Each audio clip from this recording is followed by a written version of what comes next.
Kira, and welcome to the first BIM Education Talk Series.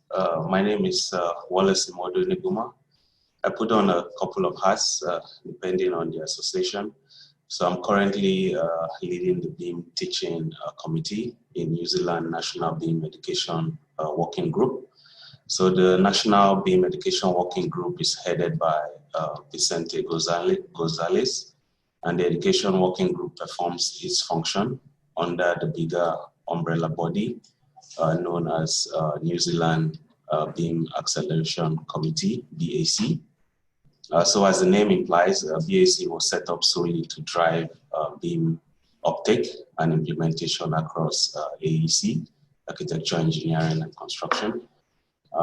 The National Education BIM Working Group is made up of faculty members from all tertiary institutions across New Zealand.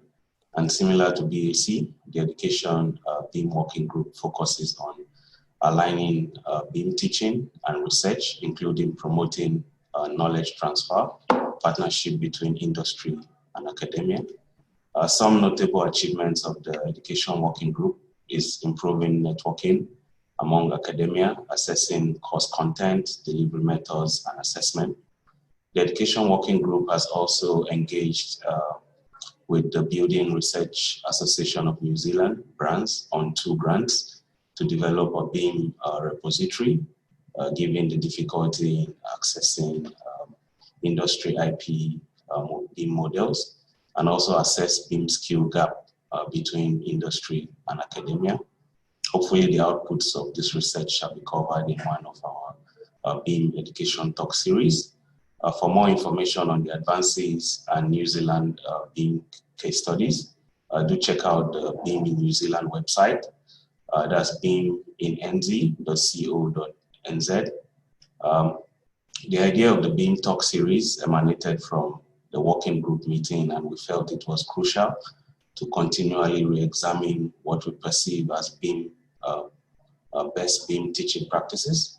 So today's talk focuses on BIM implementation in Malaysia, which covers the construction industry transformation program and the role of education in maintaining BIM uptake in the industry. So Associate Professor Ahmad Tarmizi Haron began his research into BIM over 10 years ago, touching on BIM implementation from the perspective of people, technology, and organization. This was instrumental in his role in setting up the Malaysian BIM Certification Center, MyBIM, across the country in conjunction with tertiary institutions. So MyBIM Center offers certification from both theory practice in BIM architectural modeling, structural modeling, MEP modeling, and BIM manager certifications. So Dr. Ahmad Tarmizi also serves as an associate professor at the Faculty of Civil Engineering, Universiti Malaysia Pahang, UMP. He's currently leading the commercialization office of UMP as the Dean of Commercialization. So as part of his involvement in the industry, he has also been appointed as a CIDB BIM subject expert since 2019 to advise and execute BIM initiatives under the Construction Industry Transformation Program, CITP 2016 to 2020. So he has a vast experience in education, consultancy, and project implementation associated with BIM and digital construction. So his talk will last for about a span for about 40 minutes, followed by a Q&A session. So feel free to drop your questions in the chat window as well.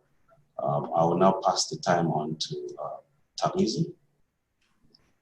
Okay, thanks, Wallace. Can you hear me loudly and clearly? Yes, okay. Okay, I'll share my slide now.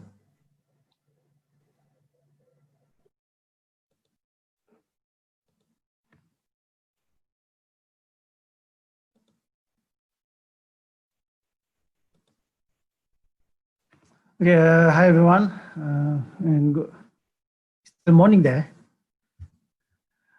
So it's definitely a morning here in Malaysia now. So today we're going to be presenting regarding to the BIM implementation in Malaysia. So when I was contacted by Wallace, you want to know further about what we've been doing in Malaysia regarding to BIM implementation. And then things that I would like to highlight before we continue straight away to the what currently happening in Malaysia. Actually, there's not so much publication regarding to BIM, really. And then if you look at most of the publication done by the academicians, I would say is something around 5 years back. Most of the reports currently happening is not, I don't see is well documented properly in the academic side, but because the BIM implementation in Malaysia pretty much industrial driven rather than the academic driven. Even though last time when get involved with BIM implementation in Malaysia, we don't set up this implementation at the academic level. Rather than we set it up under the company of UMP, named as UMP Holdings, UMPH, because most of our activities directly involved with providing services to the industry rather than academic, like research, something like that. So this is the scenario. And the second scenario that we would like to also highlight is that in Malaysia, most of the construction industry, our construction industry, in terms of the advancement and also the growth of the construction industry is controlled by the Construction Industry Development Board of Malaysia. We have the CIDB.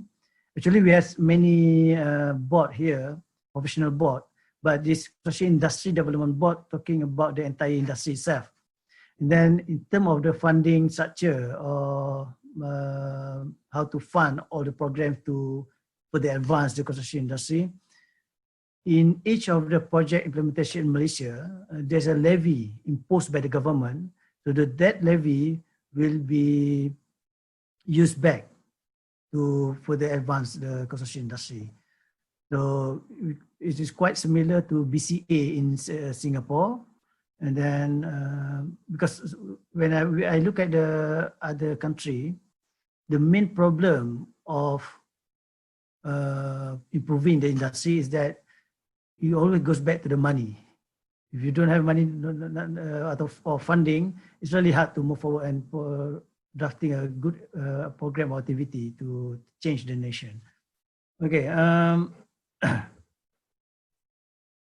So at UMP, as I said just now, we have been involving with the following solutions under the UMPH or UMP Holdings, providing the training and education. Organizational transformation means that if the company want to transform their company from non-BIM to BIM-based or BIM competence company, we also providing these services, project consultancy, and also research and development. The R&D here talking about the industrial R&D rather than the pure academic R&D. So a bit about my background. So my current engagement as far as my career here in UMP, I was just appointed as a Dean of Commercialisation, not even 2 months yet.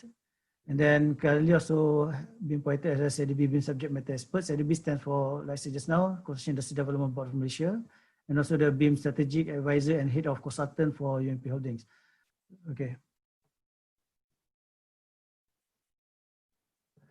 So as far as the key milestone of our journey in Malaysia, we split our strategy into 3 major phases.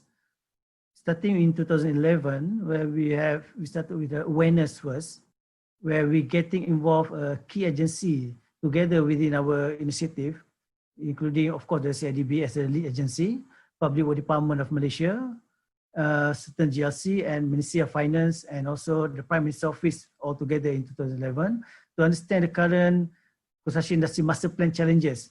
Previously, prior to Construction Industry Transformation Program, we do have the CIMP. Then from there, we drafted a good lobby to the government so that we can come out with a new initiative for the CITP. And then in 2014, we also carried out our first pilot project in order to understand really what the requirement for BIM implementation coming from the people, process, and technology. And then from that pilot project, we come up with the first draft of training module.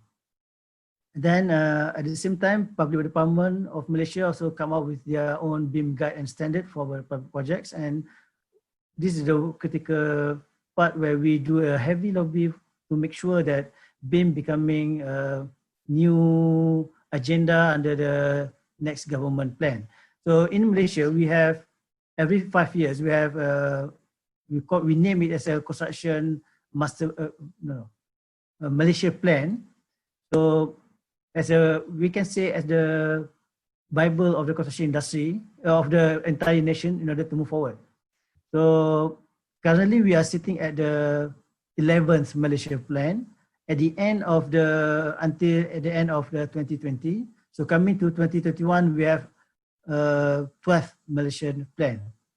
So from the Malaysia plan, each of the ministry will come up with their own plan. For the construction industry previously in 11 Malaysia plan, we have construction industry transformation program in order to support back the Malaysian plan. So, and then 2011, we come up with the awareness. 2014, we started already to test a few pilot projects and drafting a training module. And the most critical part journey of this transformation, the training module and also the guide and standard of national guide and standard, so that everybody can come with the same direction of implementing BIM. And then 2016 until 2020, we are focusing more on the implementation, but not the mandating yet. So we targeted at 2020, after 2020, I mean 2021 onwards, we started to mandate the BIM implementation for all public projects. And then we also currently started to set new vision. So we're going to be having next cycle is a construction 2030 with a new vision. And then also the integrated, seems like we targeted at the integrated cross industry supply chain, also fully digital construction. Some might say that we also going to target it at construction industry, construction revolution 4.0, but nothing is final yet. So until at the end of this year. So in Malaysia, the definition used for the BIM, we're talking about modeling technology and associated set of processes to produce, communicate, analyze, and use digital information models for the construction project lifecycle. So this working definition, as endorsed by Malaysia BIM Steering Committee, is actually adopted by the Chairman definition. Last time when we presented it to all the committee, last time we have the National BIM Steering Committee, consisted of, like I said just now, people from Economic Planning Unit of Malaysia, Prime Minister Office, Ministry of Finance, and also, of course, the construction-related personnel itself coming from CIDB and then Professional Association. This is the most easy to understood BIM definition. We presented last time around 12 definitions, and then to certain people, they can understand it, but when it comes to the people who are not into the construction, it's really hard for them to understand. If they can't understand it, I'm talking about the policymaker, it's going to be really, really hard to draft this thing together with other ministry as well. So that's why we vote it out, and then everybody agreed to go with this definition. So basically, the idea is very simple. We want to convert CAD-based to model-based, or CAD-based or drawing-based to model-based methodology within the entire construction project life cycle. So the critical issue of BIM implementation that we face in 2013 is that, of course, in any new technology implementation, we're going to be having the resistance by the industry. Not that they don't value the new technology, but it's just a matter that they don't really understand the nature of the new technology going to bring in. And then what sort of benefits and what sort of challenges that they're going to face. And then also we have low level awareness and readiness by the industry and academic institutions. And most critically, among 9 or 10 factors that we have identified previously in 2013, where are the BIM users? We're talking about the BIM managers, we're talking about BIM coordinator and BIM modelers. And then we're talking about managers. During that time, until now, we're still having the same problem. We have so many people claim to be BIM expert, but do they are really expert in BIM? And then towards the end, first we're talking about market claim or self-proclaimed BIM expert, okay, in terms of BIM managers and BIM coordinator. And then the biggest question is who going to deliver BIM technically on the ground? Because the modeler are not there enough to support the entire transformation and so many things. So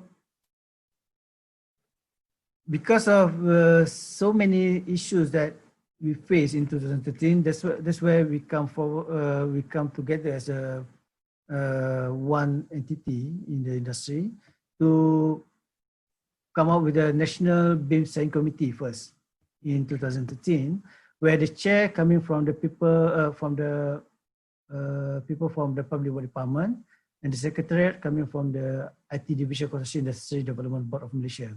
And then the member of National BIM Steering Committee, as I said just now, is a APU, Economic Planning Unit from the Prime Minister Office, Public-Private Partnership Unit under Ministry of Finance, Implementation Coordination Unit, we name it ICU under PMO, myself from Universiti Malaysia Pahang, Persatuan Architect Association of Malaysia, Association of Chartered Engineers, and so on and so forth, in order to really, during this time, it's more towards to ensure the BIM going to become a new agenda under the government initiative. That's basically the idea.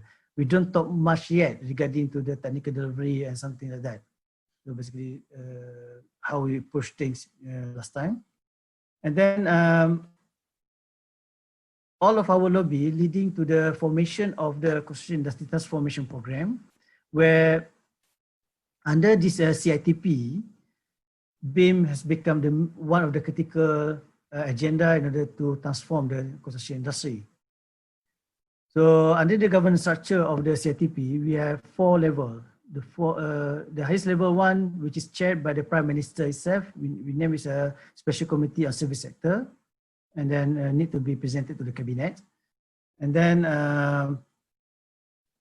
under the third layer, we have Ministerial Committee, CITP MC, chaired by Ministry of Works.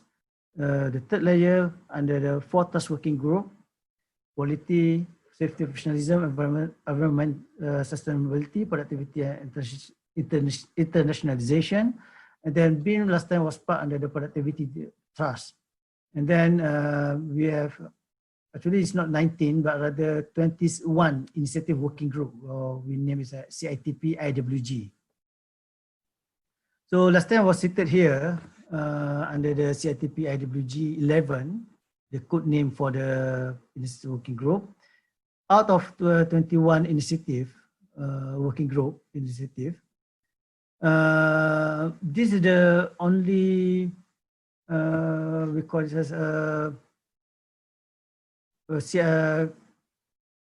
IWG that personally requested by the Secretary General of Ministry of Works to be chair by himself. So because he can see how critical this BIM initiative, and then he want to lead himself of this initiative. So people keep on asking up until now, what are the direction of BIM implementation in Malaysia? So are we talking about BIM for IBS? Are we talking, IBS stands for the Industrialized Building System. Are we talking about BIM for Integrated Project Delivery, BIM for Sustainable, Smart City, or so on and so forth? To be honest, starting in 2011 and 2012, when we tried to push forward this BIM implementation, the idea is to ensure that we can digitally transform the construction industry first. It means that in order to, why we want to transform it digitally, because that's come the value of the data information in a digital format. You know, when everything is digitalized, then it's much more easier to come up with a new innovation, either big data or digital practice, or talking about entire project life cycle and so on and so forth. But in order to allow those things to happen, automation or big data analysis or IoT, everything, the data at the project level and industry level must be digitalized first. In order to do that, to achieve that, during that time, we can only see the BIM methodology is the only way to do. So that's the idea. So the idea, rather than setting up the direction of BIM, we must to ensure that industry-wide of at the national level are taking up BIM implementation. Taking up means that we targeted at least 50% of the industry started to use BIM as their norm, as the new norm of the construction industry. So once people are already using BIM in their methodology, they will decide by themselves how they want to drive the BIM implementation. It may be applied in the smart city, maybe applied in the construction revolution 4.0, maybe applied in the automated robotics. We don't know yet. But once we can see the pattern, only then we can start a new vision of BIM implementation. So currently the idea is to ensure everybody are taking up BIM as the main methodology, and then started to share the digital data among themselves. So this is a bit about the content under the CITP. So we have 4 trusses, and then under the productivity trusses, we have 6 pillars. Then under the P4, pillar number P4, we have roll out technology advantage across project life cycle. And then under this P4, we have 3 main agenda to facilitate BIM adoption in construction industry via regulation, to establish reference center to support the development and adoption of BIM and modern methods, and implement competency and learning management system. This is basically the idea. And then last time we also come out with the new KPI for the building information modeling. And this KPI been used as the main target that we want to achieve. So we have K1, 40% of public project above 100 million to implement BIM level 2 by Q1 2019. KPI number 2, pilot project BIM-based submission on selected public local authorities, PBT stand for the local authorities, and then 5 public projects to implement BIM level 3 by Q3 2020. And then in order to support the P4B, establish reference center, we're going to train around 1,000 BIM personnel and certified by Q4 2018, establish MyBIM center, and then BIM object library, national object library, and then online reference center. Okay, so this is the entire BIM ecosystem that we have, we currently use until the end of this year, at the end of 2020, and then coming to 2021 onwards, we're going to be coming with a new agenda and also new initiative.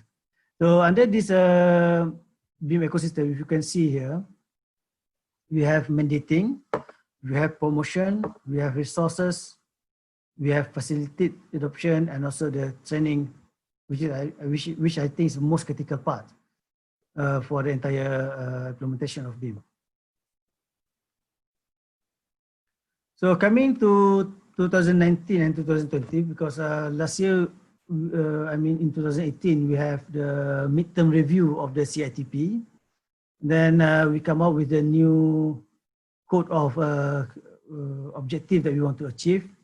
So all these things still maintain, but we come up with a new revised KPI that we want to achieve as far as a BIM is concerned. So we code it into 3 code: PT06, PT07, and also PT08. So PT06 talking about 100 million.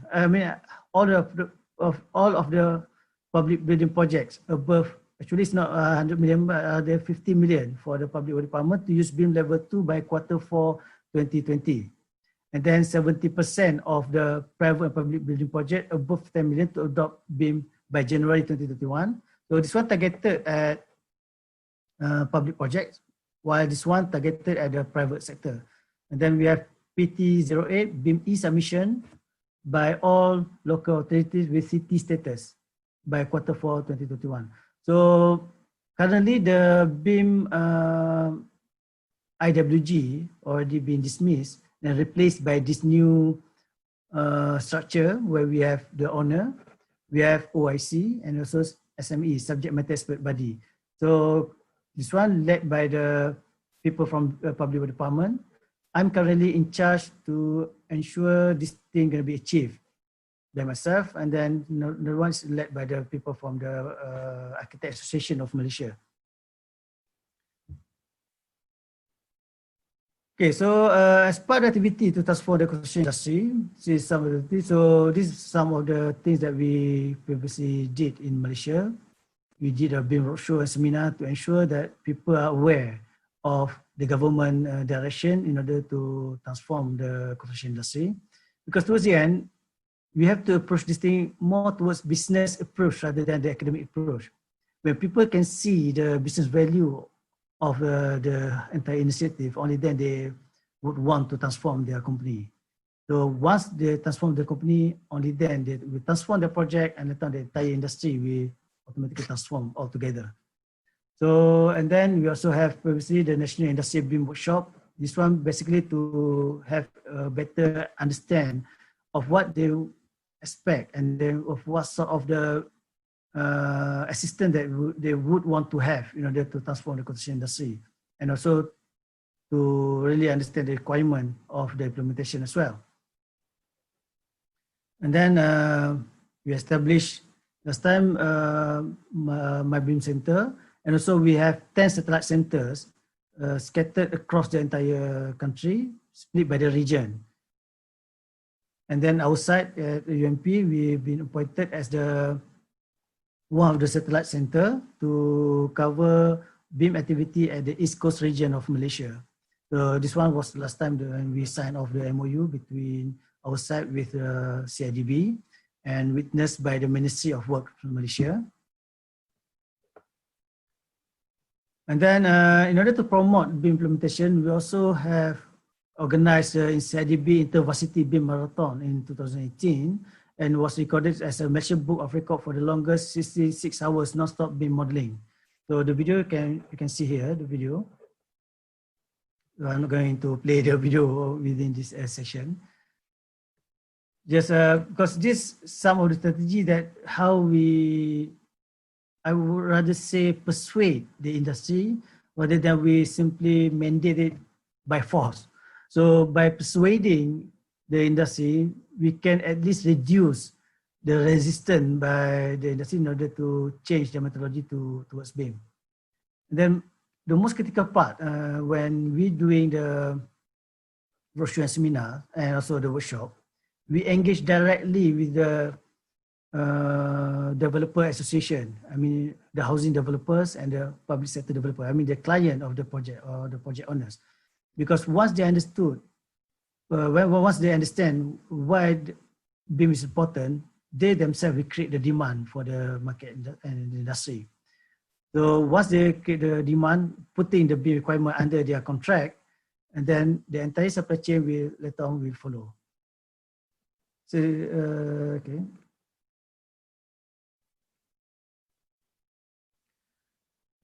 And then we also carry out a few programs regarding to the organizational BIM transformation, how we can assist the company from non-BIM to BIM. Because when we're talking about BIM transformation, it's not about simply buying a software or simply buying or upgrading your infrastructure. So it involves something more than that. We're talking about retraining the staff, setting up new environment which is supporting the new way of workings, and then we're talking about adjusting the culture of workings, and then also reviewing the SOP methodology of the company and the project implementation, and so on and so forth. So it, as far as concerned, people, when we do the transformation, for those who tend to new to BIM, they think that the cost of the implementation going to be heavy on the investing on the infrastructure and also the software. But based on our experience, that's the most easiest and most smaller cost that we want to justify when we implementing BIM. The biggest cost actually goes to the developing the competency of the people, so that to ensure that they are really competent to deliver the BIM. The training alone won't be enough. You need to support with the on-the-job assistance. You need to support on the project, pilot project on your company, and so on and so forth. So along the way, the journey to make people competent in delivering BIM, there's always a hiccup here and there. So the hidden and the actual cost here is rather big than as compared to buying the software or investing in the infrastructure. I'm talking about the PC and then the big room here, something like this, the big room, and also the internet connection and so on and so forth. So like I said just now, in 2014 and 2015, we started our BIM implementation for the Harris building. The purpose of implementing BIM here is not purely to do for the project, but rather to really understand the requirement of trainings. Last time when we get involved in this initiative, so that we can extract out what sort of the best process flow that suit the Malaysian needs. The first one. And secondly, what sort of the critical cost outcome or competency development that we want to embark when we want to develop the BIM module. So coming from here, we come out with the CIDB National BIM Module Development, and we call it a BIM Education and Training Framework. So under this framework, this is what things that we have identified that are critical in order for Malaysia to move forward. So we need to have fundamental modeling, we need to have advanced modeling level training, and then we have to have specialized application. This one really talking about the modeling part. And then at the same time, we need to also manage and coordinate BIM implementation. Then we also need to have the module of BIM management and coordination, covering the BIM concept theory, BIM management or managing module, and BIM coordinator, and then also BIM contract delivery method and requirement.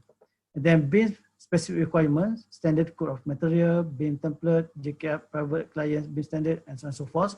And also Malaysia plan. I'm key stand for the Malaysia plan. 11 project specific training, like because currently the government targeted at the medical hospital, re-industry and residential and housing. So we should also have specific training focusing on this type of projects. So the one that has been bolded here is the one that we have already developed under CIDB, but the rest haven't been developed properly yet. So as far as BIM, general process flow for module development, we split the process into 5 stages. The first one, we need to come up with the framework and syllabus prioritization to set as a basis of the development to identify the content and syllabus of the module with a focus on building. The content will be decided by the expert panel of committee. So when we started to draft the module for the industry, we also need to consider their limitation of attending the training. We cannot make the training too heavy, say taking around 20 days for them to be competent. And then we cannot also make it too simple to the extent that they are not competent enough. So those are challenges that we have faced last time in order to make sure our prioritization of the syllabus that we want to embark on going to really fit all the requirements. And then from there, once we have come up with the framework and syllabus prioritization, then we're going to develop the training module itself. So here we need to prioritize the common needs and fundamental of technical and management of BIM to suit diversity of discipline in the construction site. So once we have developed the basis of the BIM module, the next step is to appoint the expert panel and then to review the completeness and comprehensiveness of the content to the module to suit the project needs and requirement. So we have actually 2 committees in order to look after the module development. The first one is an expert panel review, expert panel committee, which is coming from the people who are expert in BIM. And then after we have completed the expert panel review, then we need to put the module on testing, especially to look at into the content of the module, delivery method and duration and stability of the module, and later on all those modules will be submitted to the Committee of Module Development. Yeah, this one chaired by the CIDB and also participated by a professional body in Malaysia like Architect Association, Engineering Association, and so forth. So this one will be endorsed by the I would say it's more towards an executive committee. This one is more towards technical committee. So this is the module that we have developed previously. So in order to come up with the best cost outcome for the module, we benchmark it between two standards, JKR BIM standard and also AEC UK BIM protocol. So from there, we structure it into the BIM managers, BIM coordinator, and also BIM modelers, and we come up with this module. So we have the BIM concept theory, fundamental modeling, everything and so forth. So the module basically is like this. If we are attending the software or vendor-based training, they targeted more towards how to use the software. But rather here in our BIM CIDB module, we targeted at completion of each project. So it means that if you are attending the architectural modeling BIM, so within the 3 days of training, you are required to complete step by step, hands-on, how to do BIM for this project. 3 days, within 3 days. If you are attending for the mechanical plumbing module, fundamental modeling for mechanical plumbing, and then you are required to complete these projects and so on and so forth. So if you are attending the BIM coordinator, you will be utilize all this model again in order to do the coordination and also class check, together with the setting up of the certain templates and also reporting for the project. And if you are attending the BIM managers module, then you are required to develop the BIM execution plan, starting from we give the participant the EIR or BIM contract requirement, and from there they will be given. First, they're going to be attending the training. After completion of the training, they will be given around 2 months in order to complete and submit their task of BIM execution plan. Then later on, they need to present the BEP. So once we have this training module, only then we can structure the next step of technically develop the competency of the people within the industry and supply the manpower of the industry. So last time for our National Human Capital Development, as for the BIM modeler, we have, I'm not talking about modeler, but I mean the entire development. So first we have BIM manager coordinated trainings. These are some of the training that we have conducted last time this is centered by CIDB, MyBIM Center. They have quite a nice setup there to run all the entire trainings. This one this one BIM manager training that we trained last time together with the Public Works Department of Malaysia, with the senior managers there. Then this one with the public private sector. And then we have because in 2017 we have a very, very urgent needs in order to have BIM modelers in the picture. So because of the needs is very urgent previously, so we have also drafted the EPU. EPU stands for the Economic Planning Unit, National BIM Technical Training. The first one for 15 days. We have trained 440 participants involving 20 sessions. Then coming to the second phase, we have 334 participants for the 12 days training. So this national level BIM training really helps the industry in order to secure, to acquire the BIM modelers, which is heavily strong in a technical competency. So actually the program structure of the BIM technical training we open it to all fresh graduates right after they finish their study. It's an intensive 8 a.m. 5 p.m. project basis training with real data. Then the such is that we have 1 day BIM concept theory, 3 day fundamental modeling architecture for office building, 3 day fundamental modeling structure for office building. We have 2 examinations to ensure that they pass the exam and then can get the competency certificate by the CIDB. Then we have 3 days medical hospital project, because during that time we are focusing on the medical hospital project. And then we have 1 day interview with industrial panel. If the industry think that the interviewee are worth to be hired, then they can take the candidates straight away working with them. So this is how we connect back academic and also the industry and supply back the resources to them for free. So it means that the industry doesn't need to pay headhunting company in order to acquire the competence people.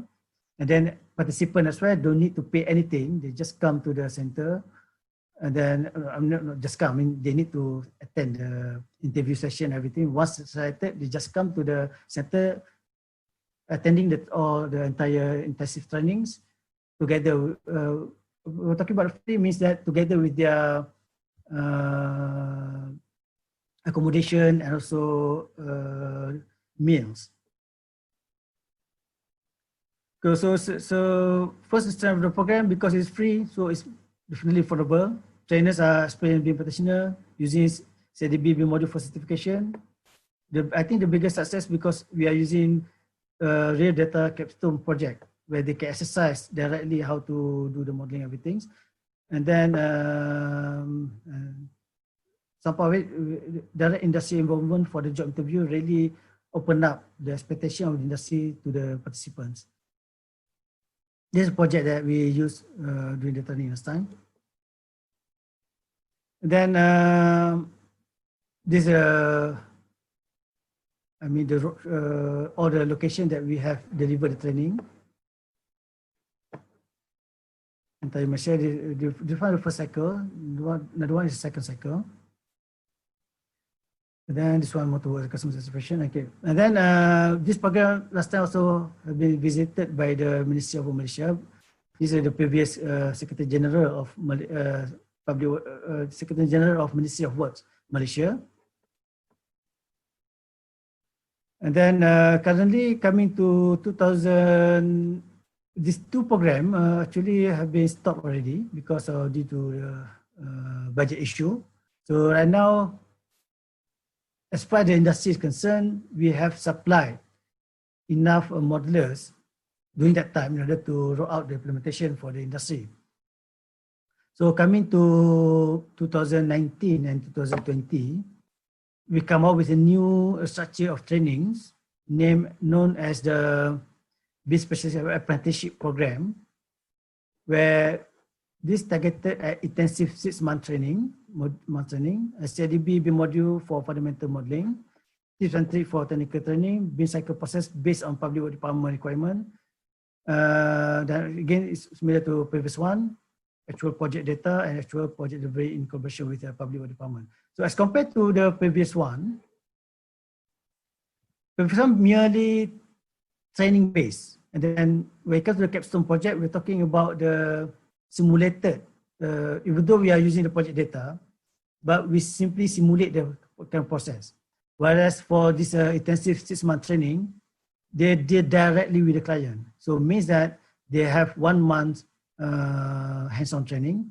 The rest of the 5 months more towards on the job training, and then they need to present directly to the Public Work Department of Malaysia regarding to the job, the BIM modeling that they produce. They need to justify directly to the client. So as far as the completeness, comprehensiveness of the module, I think this one is much more better. And then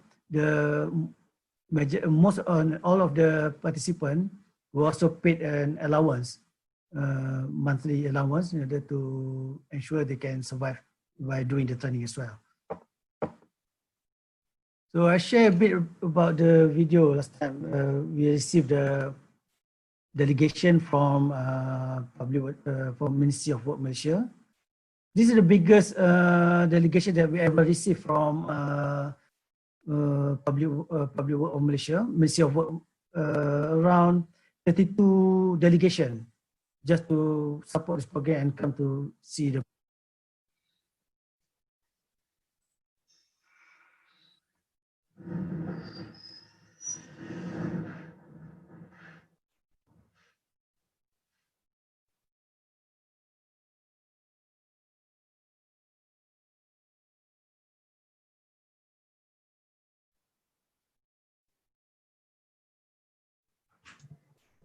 Tarmizi, we can't see the screen.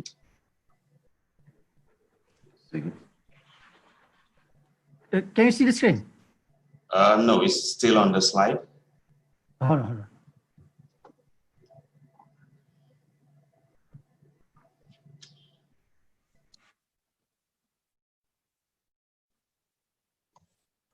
It seems you may have to stop sharing and reshare your screen again, please. Okay.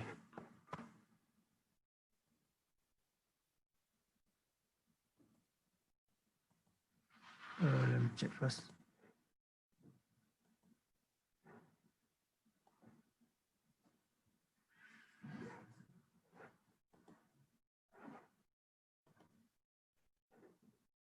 Can you see the video?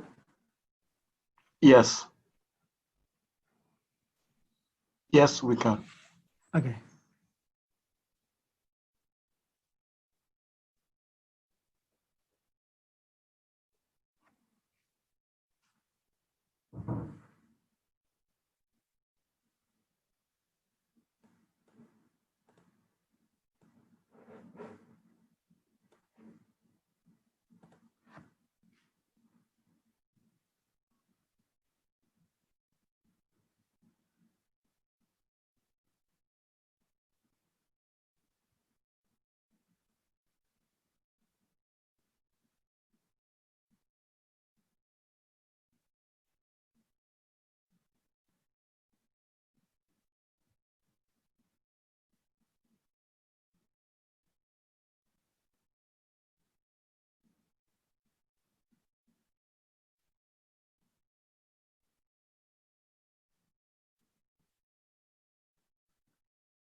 Okay, this is basically last time the visit that we received from the Ministry of Work Malaysia.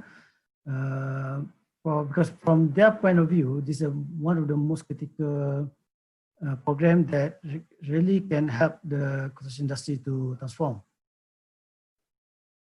Hold on, I can see my video there.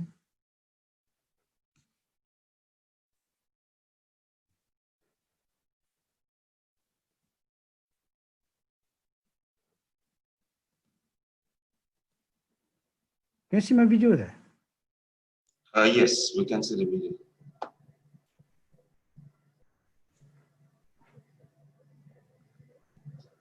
So the special apprentice program basically combining three program under the CITP, where we have continuing investment in human capital development in construction industry, be personnel trained and certified under the P4, and then GKR PAP stands for the pre-approved plan for the government project. So by combining these three, the trust, not trust really, activity and the CITP. So we come up with BIM Apprenticeship Advanced Modeler for pre-approved plan GKR. So the structure of the training come out with these things. So in terms of delivery method, so we focus on the former hands-on technical training, on the job training, mentor-assisted technical delivery, independent implementation, and BIM-specific soft skill and development training. So as far as the official, formal class training, they cover around 70 days training, and the rest is more towards on the job implementation of the projects. So we have the construction informatics and technical drawing interpretation, BIM concept theory, fundamental modeling architects, fundamental model structure, mechanical, electrical.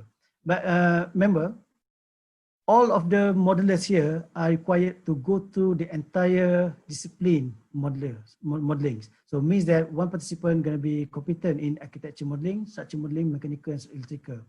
So because we targeted at after the completion of this program, let's say they jump to the industry around 2 years, they're going to become very good coordinator once they understand the entire nature of the modeling. They may end up working with the architect firm, they may end up working with the CNS consulting firm, but because of they already gone through all the entire modeling process flow, so the way they're going to become BIM coordinator would be better as compared to the one single discipline based coordinator, experience.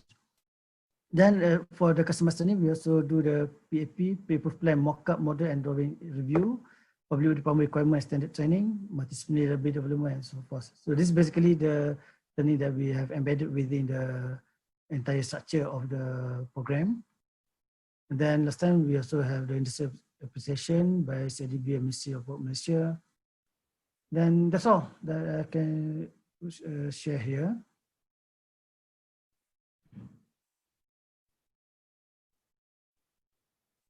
So I leave it back to you, Wallace. Thank you very much, Hamizi, for sharing such a detailed talk. Covered a lot around the BIM ecosystem.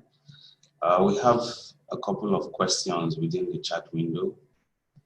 So one is around what is hindering BIM global acceptance, and also how do you bridge the gap between the formal and informal sector in the construction industry? So just looking at the downstream, subcontracting, and your supply chain network as well. Second, the question, the first one is what is hindering BIM global acceptance? Okay. And also, how do you bridge the gap between the formal and informal sector in the construction industry? Formal and informal sector. Okay. I think the biggest factors that hindering BIM global sectors is the client doesn't know the value of BIM. Because when they don't know the value of BIM, then they don't really embark under their project requirement. So towards the end, when any initiative that we want to push forward, it always goes back to the client demand and requirement. If somebody willing to pay for the services, only then we can to provide the service. As simple as that. If there's a demand, there's a service providing. We can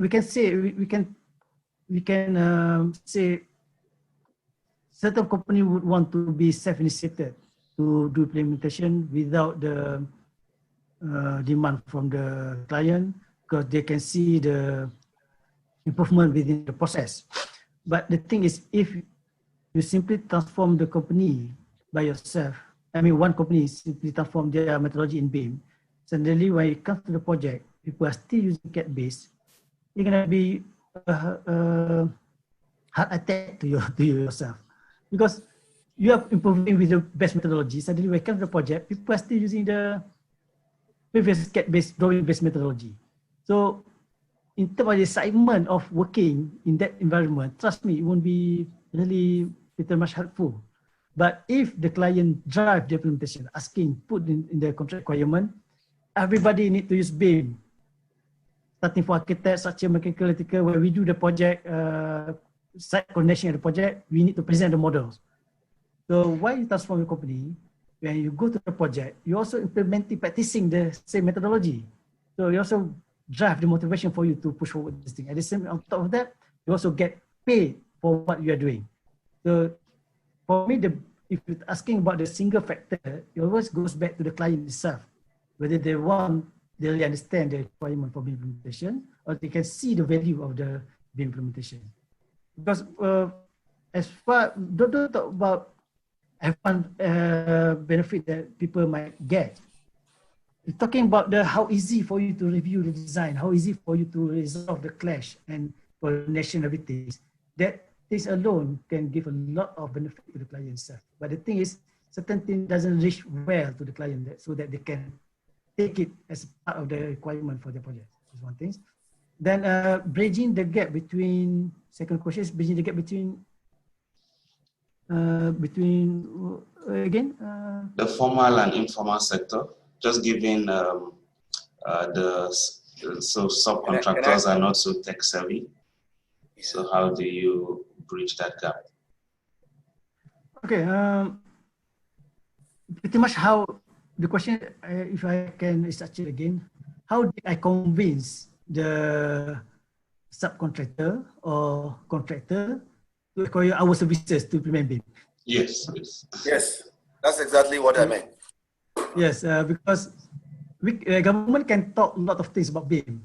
You can mandate good strategy, good requirement for BIM implementation, prepare the transformation plan. But towards the end, if the industry doesn't respond to transform, then it will happen as well, isn't it? Yeah. Okay. When we have to, we are also finding the same difficulties as well.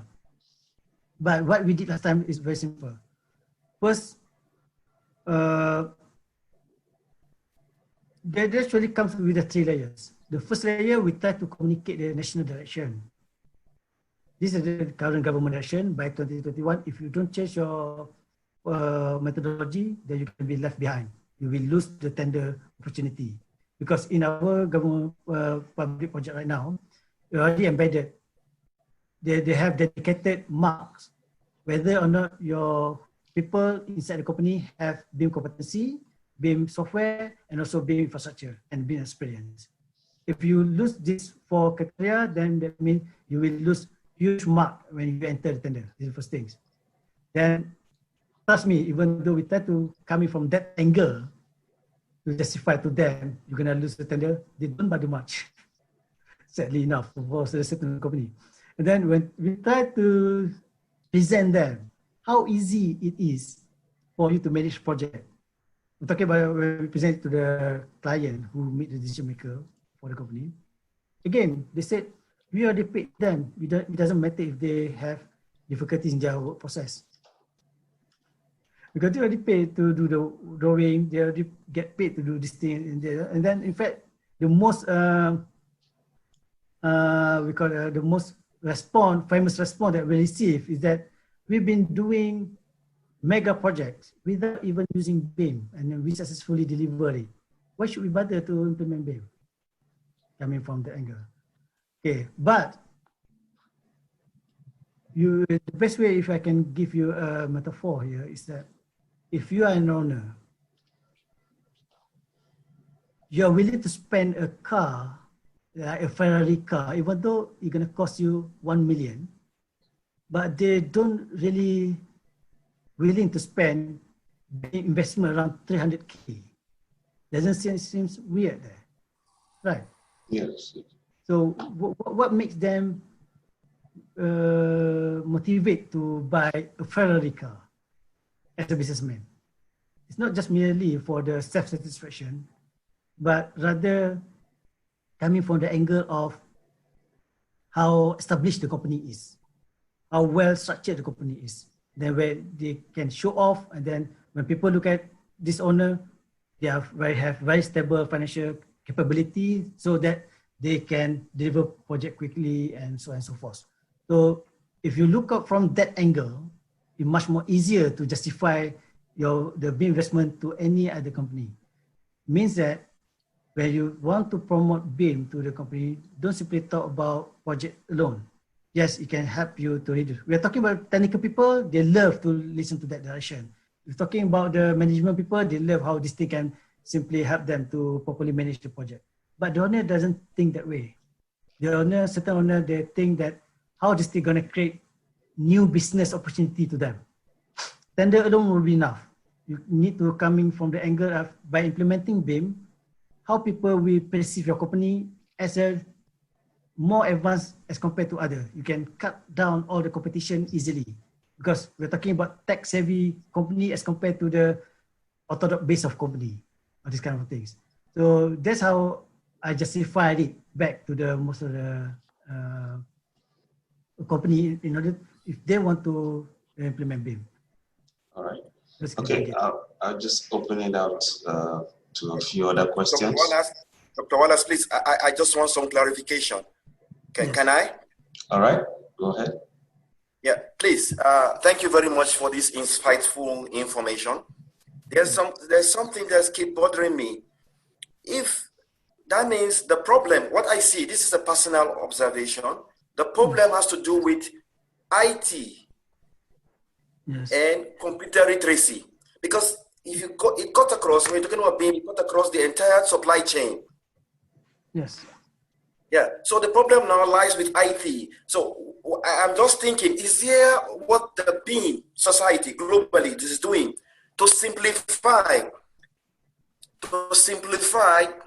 the use of technology in the industry so that BIM can penetrate? This I've been thinking about this because you need to simplify this technology so it can be absorbable. This is what I'm thinking. This is I've been thinking. I don't know, maybe you guys are thinking in that direction. Because the thing has to do with IT and computer literacy. I don't know, maybe Prof Wallace, if you can just explain, this is what I'm thinking. Tarmizi, you want to have a go? Okay, basically, if I can structure back your question, is why the skill set or body of knowledge that need to be acquired in order to implement BIM, isn't it? Yes. Yes, from the IT on the IT level. Okay, because the huge we, set of the people in the construction industry who are working, they are not computer literate in terms of CAD, the software, and this is just what I'm thinking. Okay, actually, I agree with what you are thinking there. Okay, but bear in mind, quite a lot of mistakes that people made. When they want to implement BIM, they put the BIM initiative under the IT department. It's common, isn't it? Strategy by the two. But trust me, it's a wrong methodology. It's a wrong methodology if you put the BIM methodology, BIM initiative under the IT department. Okay, we are talking about, first we need to understand the skill set that we have to have in order to deliver BIM. First thing, we are not doing the software.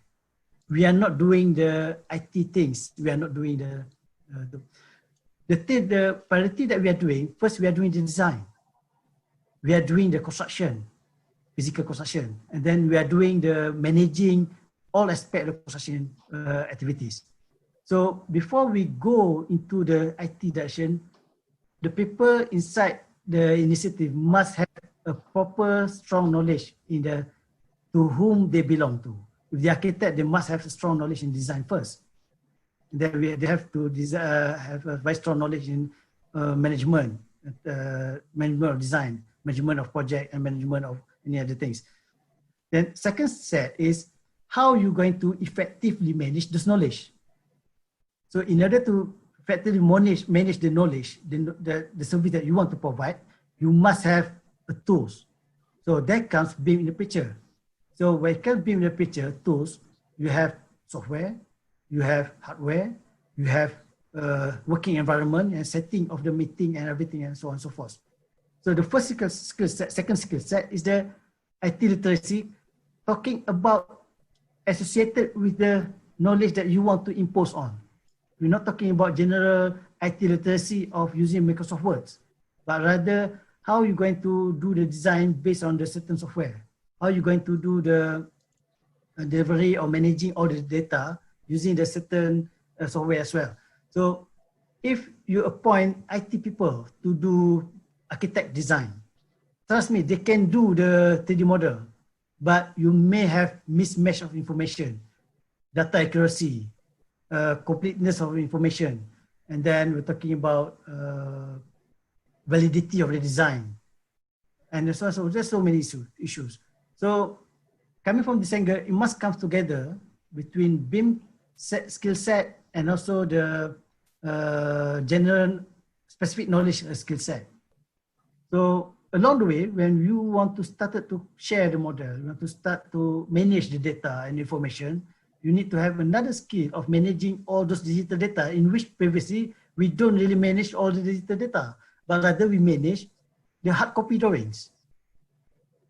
We have drawing for architect, structure, mechanical, electrical, we store it into a certain area, then we manage all the hard copy drawing. But when BIM kind of picture, all those data comes in the form of digital, where you want to store the files, how you want to communicate those files together with other people. Are you going to still sending a drawing, or you want to straight away send a model, then people can communicate from the models, or this kind of thing. So that means that digital management, digital data management and coordination possesses another skill that you have to acquire. And then I think those two parts is critical. The first one is how you're going to author or develop the BIM model as developers. Second one is how you want to manage all those data within your company and also among your project team. The third one is how you want to coordinate all this data. All right. Can we have any other questions?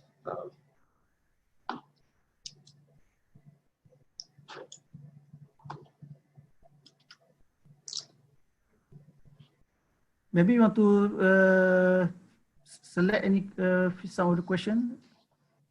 There's a question on what generation is BIM currently on in Malaysia compared to around the world, and for architects who don't have expertise in 3D CAD, is it possible to get involved in BIM? Okay, I think the question might be at what level. BIM have three levels, level 1, level 2, or level 3. I think maybe the question is regarding to which level currently. Yeah, the level, yes. Okay, currently we are not matured yet at level 2. We have many projects already achieved the level 2, but at the countrywide, we are not BIM level 2 yet. Certain projects already achieved the level 2, and then as a nationwide right now, it's hard to say percentage because we are still waiting for the report by the Construction Industry Development Board.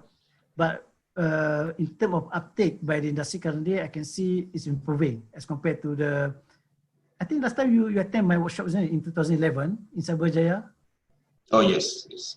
Yes, well, I've been getting involved with Wallace quite some time because he has spent last time heavily in Malaysia. So in 2011, when we do a workshop regarding to BIM, the workshop actually becoming the basis of the national transformation. To be honest with you, your name is there in the report. When we do the report last time, yes, the BIM maturity level, when we level 1, level 2, level 3. Okay, when we do in 2011, we can see how odd the words BIM within the industry, isn't it, in Malaysia? When we're talking about BIM, in fact, there's certain people, because last time I did my PhD in BIM, why you are doing BIM in your PhD? This topic has no future. This is the response that I received. And then we're talking to the contractor, architect, everything. What's BIM? We don't know about BIM. But recently, when we're talking about BIM, at least people know what is BIM. People can talk about BIM, even though they're not competent. And then we can see previously only 3 or 4 projects implementing BIM, but right now, based on record that we have more than 200 projects already implementing BIM in Malaysia. So as far as the uptake, I can say is a positive growth of Malaysia, but the percentage, we are still waiting for the report by the CIDB. And then at the same time, this when I said 200 company implementing BIM, not 200 project, 200 company implementing BIM, because last time we have this thing called BIM Transformation Fund by CIDB. So they get, if you get BIM project appointed by the client, you just show to the client the LA, letter of work to the CIDB, then with a certain supporting document, then you can request the transformation fund. So the transformation fund comes to get in the form of 3 software license and also 3 free trainings for each of the company. So we have all the records. So when we process the record on my side, we have probably around, with the one who apply for the transformation fund and also the one who come to us and declare their BIM project implementation, around 200 companies that has already implementing BIM, roughly figure. All right. So, okay. Yeah, Then the second one is about the architect. If they want to transform from non-BIM, if they don't have the capacity in 3D CAD, then is it possible for them to implement BIM? So we need to understand first, if you want to implement BIM, what are the requirements that need to be delivered? The first thing, digital data. Second thing is a digital informatics, 3D BIM models. We're not talking about the 3D surface modeling. We're talking about 3D model together with information populated inside the model. So in order to achieve that, it is possible for you to implement BIM, but you need to first increase the competency of your staff in order to become competent to deliver BIM. Then again, depending upon which software that you want to use. So different software going to impose different skill set and different technical process flow and methodology to complement your current process flow within your company and your project as well. All right. Just looking at the current, we have EBOS survey in New Zealand on behalf of the BIM Acceleration Committee. So about 39% are looking at integrating digital assets and spatial information with asset management systems. So just reflecting on the BIM maturity, where do you see Malaysia currently within this asset management space? Okay, currently we are focusing more towards BIM for the project implementation. During the design and construction stage. And then, first of all, we need to understand first, there are 2 different market segments. The first one is a design and construction. Another one is a asset management or facility management, FM. And the FM, computer-based FM management, being implemented way before BIM comes in the picture. So currently, what happening in Malaysia right now? So much focus given during the BIM implementation for the design and construction, because the idea is very simple. If we can manage the design and construction in BIM, later on the handing over of the SBIM model to the FM community, FM owner or asset owner, becomes the form of 3D BIM data, rich data to them. So easy for them to get digital data and they started to migrate the SBIM model to their FM system. But when we say the FM, when we say the FM company, currently under the Malaysia direction, we are at the stage of development facilities. That's why our focus more towards design construction. So coming towards, I think after 2020, certain area of development already established. Let's say the housing, and then hospitals, and then certain government office buildings. So they're going to shift. Previously, the spending maybe around, I don't know the exact figure, but I can assume maybe around 70% for the development project, only around 30% for the maintenance budget. So coming to 2020, I think there might be switch. 30% only for the development, maybe 70% for the asset management, for the maintaining the current asset that the government have. So when there come the needs, BIM will definitely need to be embedded within the FM initiative as well. So currently there are a lot of company are focusing on the FM, BIM for FM. And then in fact, tonight I'm going to be having another talk with one of the private company in Malaysia, talking about the value of information within the FM services. I'm not sure if they open it to the public or not, but I can share you the link later on if you would want to join. This one focusing more towards how we perceive the BIM-based FM. As far as our company is concerned, since UMP Holding is the asset owner for UMP in the Gambang, we have two campuses. One campus in the Gambang where UMP renting the facility from us.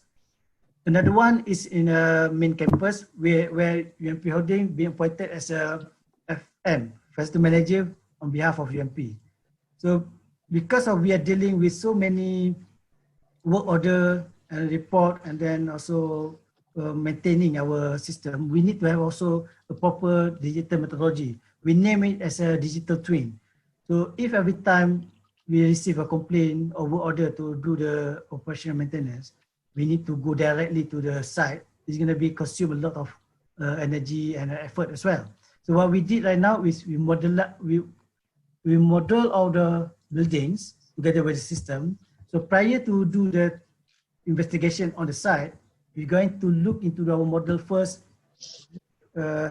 extracting out the related information, some other, either it is a specification, warranty period, and so on and so forth. Once we understand the condition, only then we go to the site. It make our data and information management much better as compared to without using BIM-based methodology. All right. Can we have maybe one more question? We're about short of time. Okay. We have one more question before we go. Wallace, I wrote a question there. If you can see. Which one? Hello.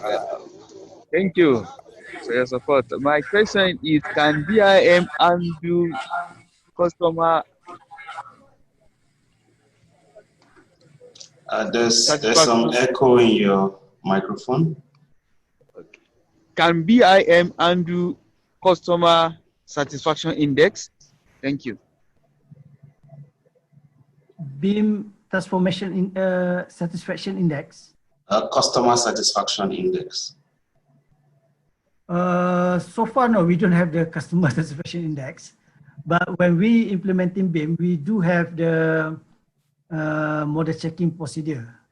Means that we have the checklist to compliance checklist to ensure that the deliverables submitted by the client, by the vendor, or I mean the service provider, satisfying our needs. That's basically that we have right now. More similarly to the QA/QC form of checking. You have QA/QC for the physical construction. Then we also have QA/QC for the digital model as well. And that's for the process as well. All right. Maybe I can take another question. Is how is BIM education? The question is around BIM education transformation. I'm satisfied. Thank you. Okay. All right. And how do you integrate in schools and institutions? Okay. Trust me, it's very challenging to embed BIM within the higher learning institution. That's why most of my works looking at the industry, even though I'm a lecturer. Okay, first I need to explain the nature of our program here, degree program. I think I will focus more on the degree level and diploma level rather than the school level. Okay, we're talking about the degree program. Either it's architects, either it's engineering or QSs or project management. All of our program here governed by the board.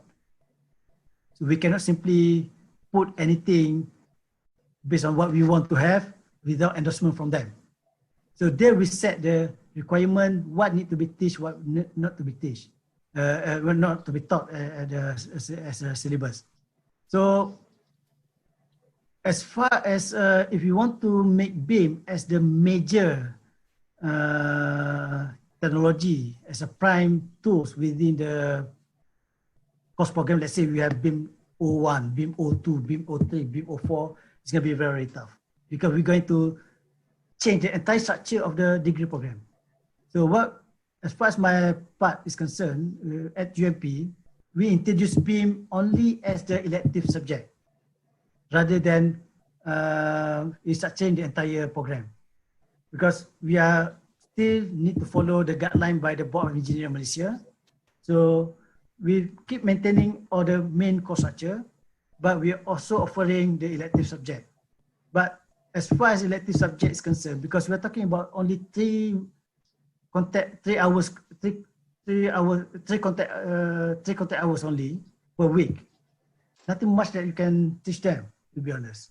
You can teach them how to, theoretically, how to do BIM here, BIM there, but in terms of developing the technical competency, it's really tough coming from that angle. So that's why we also have, that's why last time we introduced the fresh graduate program. You already finished your degree, come and join our program at national program at CIDB and our center. Then we can to structure your knowledge, whatever thing that you learn during your degree, in a form of BIM-based methodology. Much more practical and much more easy to implement.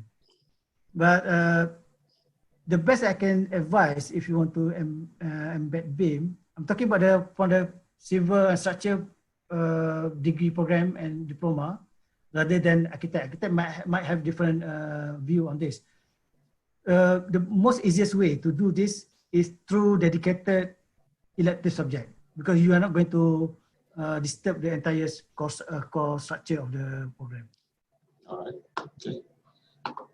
Thank you very much. I could see Bada nodding. Do you want to add any last final words before we go? Yes, thank you very much for excellent presentation and insightful information about BIM training and Malaysian experience and sharing the knowledge with us. Actually, since 2010, and we are struggling in spreading the practice of BIM in Saudi Arabia. And up to now, I cannot see any, let's say, serious practice of BIM in the industry. I'm talking about as an architect, and also I'm talking as an academician in one of the universities in Saudi Arabia. And I need your your information, or your experience in terms of if I'm correct or not. I can feel there is a challenge of culture. And when I'm talking about culture, I'm talking about two angles of culture. The first one is related to the industry. It seems there is a tendency in the industry, they follow traditional and conventional practitioners. And they resist to change, even though the value of BIM is clear and obvious when you look at the international practice. And the second cultural thing that I feel is the one that has been built by the education system, which you just mentioned now. There is somehow a big challenge also in Saudi Arabia to implement some subjects related to BIM. And also still there is a mindset. There is the issue of mindset in Saudi Arabia that BIM is a software, not as a system at all, you know. So people, they prefer to work with the 3D models using Autodesk softwares, and they claim that they cover the BIM itself. And this is a challenging when they go and enter the market and try to pursue the BIM, they fail immediately, especially with the resistance of the other disciplines. And this leads me to the second question. Which disciplines you see that in the Malaysian experience? Which disciplines in the engineering aspect that resist the most to shift to BIM? Thank you very much. Okay. And you're all. Okay. If you're talking about which one should implement BIM first? Definitely the architects. Then, luckily in Malaysia, we can see the architect is quite proactive in implementing BIM. So we can see that one, which is good. Because they are the lead designer, they are the SO, superintendent officer of the projects. If they resist, then we're going to be having a lot of troubles imposing the BIM implementation at the national level. Then the most resist discipline, I could say, is here in Malaysia is M&E consultant, and also the QSS. Because you need, but I'm more focused on more. I think the M&E consultant is much more resist as compared to other. Civil engineer much more better as compared to M&E consultant, because it goes back to the current practice as well. If I'm not sure about your country, but in our country in Malaysia, the M&E designer rarely producing the drawings. We can see the drawing produced by the architects. We can see the drawing produced by, I'm talking about the detailed drawings from architect, detailed drawing for the CNS, where you can see all the rebar and then all the technical specification, all the detailings. But when it comes to the M&E consultant drawings, well, you can see only schematics, line diagram. So to convert their experience from line diagram to producing detailed drawing, you have one problem. In order to convert them to develop a 3D model system based on the BIM methodology, you're going to be having another problem because of their practice all this while more towards schematic drawing, production of schematic drawings. So when we want to push BIM without any additional fee for them, not talking about M&E, I think any other people, if you want to acquire new services without imposing new payment structure, trust me, people are not going to move. Towards the end, people are doing business. Then it always goes back to how much money that they can make out of this investment. So the shortest way in order to push BIM implementation, when the client introduce new payment structure. If you're doing BIM, we're going to give you extra 2 or 3% of your payment on top of what you on top of the project that you have right now. Only then people will be motivated to implement it. But if not, we can expect the industry to grow sooner or later, because sooner or later BIM become the new norm. BIM become new methodology. But how fast we can go to that, to reach that direction? On our part, we want to cut it short. We cannot wait anymore. That's why you can see if the client doesn't want to give initiative, then there comes the CIDB, Construction Industry Development Board. They will provide this, the initiative. They provide the training, they provide the transformation fund. And one of the reasons why Malaysia are moving forward very quickly and fast enough, I think, how much the BIM training at your country? I can say probably around, for 3 days training, at least around 1,000 USD, isn't it? Around that figure. But when it comes to Malaysia, the 3 days training, the fundamental modeling training under the CIDB, it only costs you around, if I convert the money, around 400 USD. Because 600 USD already subsidized by the CIDB. So because of the training is cheap, then people, of course, they're going to invest it.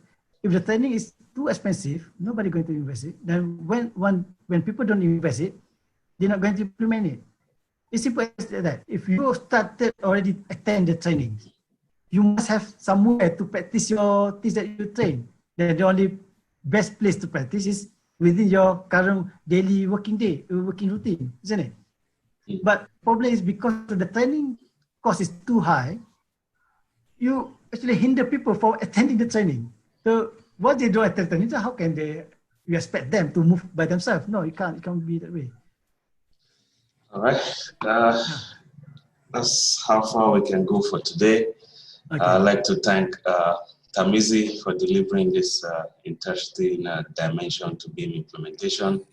And thanks to everyone for joining in all the way from different time zones, from Nigeria, Saudi Arabia, Turkey, Canada, and also our members, National BIM Education Working Group members in New Zealand. So do look out for our next BIM Education talk for September. This will be focusing on a very catchy topic, the good, the bad, and the ugly. From the perspective of Unitech School of Building Construction, just looking at their BIM journey. This will be delivered by Dr. Taija Poli Taiva, and also the recordings will be made available through the BIM in New Zealand website or through an available YouTube link. Thank you very much for coming, and see you again in September. Okay, thanks again, Wallace. Bye. Thank you very much. Interesting.